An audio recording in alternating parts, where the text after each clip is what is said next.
জিকির আজকারে জোর দিতে, অনেক জিকির করা উচিত। এখন মানুষ জিকিরই করে না, দুরূদ শরীফ পড়ে না, জিকির করবে কোত্থেকে? পাঁচ নাই, জিকির ফিকির নাই, তো কেমনে হবে? অনেক জিকির ফির করতে হবে। নিজবত কুরবত মহব্বত হাসিল করা তো সোজা না। মহব্বত করতে হলে অনেক জিকির করতে হবে। মান আব্বা সেন আকসারা জিক্রেও, যে তাকে মহব্বত হয়ে তার কথা বেশি বলে। আল্লাহ পাকের অনেক জিকির করতে হবে। আবার এদিকে নূরে মুজাসসাম হাবিবুল্লাহ হুজুর পাক সাল্লাল্লাহু আলাইহি ওয়াসাল্লাম মহব্বত করতে, ওনার অনেক সুন্নত তোমার পালন করতে হবে। দুইটা করতে পারলে তাইলে মহব্বত হবে, আর না করতে পারলে মহব্বত কোনোদিন হবে না। একটা মানুষের সাথে মহব্বত স্থাপন করতে হলে তার সাথে অনেক সময় দিতে হয়, তাকে মিষ্টি কথা বলতে হয়, মেহমানদারি করতে হয়, তারপরে যদি মহব্বত হয় কোনোদিন।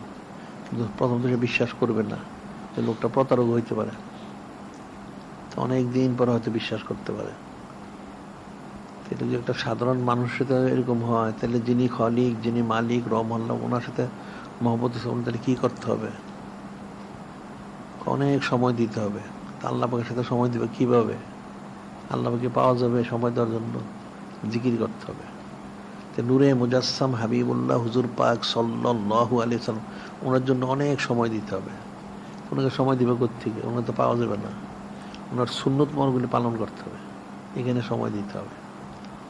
অনেক সময় দিলে, অনেক জিকির করলে, অনেক সুন্নত ইত্তেবা করলে, তাইলে মহব্বত পয়দা হবে। এভাবে তো মহব্বত পয়দা হবে না।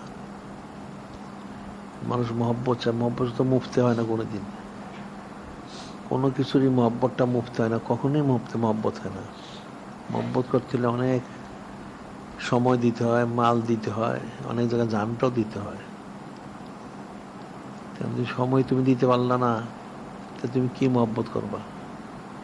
এখন যিনি খলিক, যিনি মালিক, রহমাল্লাহ, যিনি নূরে মুজাসসাম হাবিবুল্লাহ হুজুর পাক সাল্লাল্লাহু আলাইহি ওয়াসাল্লামের জন্য সময় দিবে কিভাবে?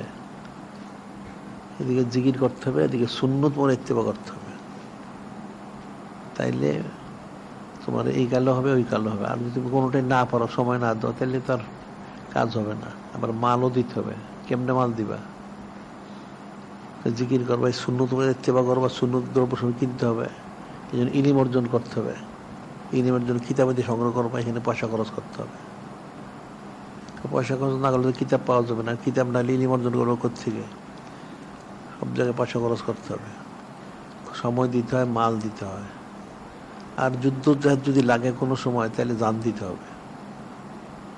সাহাবাই কিরাম রাদিয়াল্লাহু তাআলা সব দিছেন, 24 ঘন্টা সময় দিয়ে দিছেন।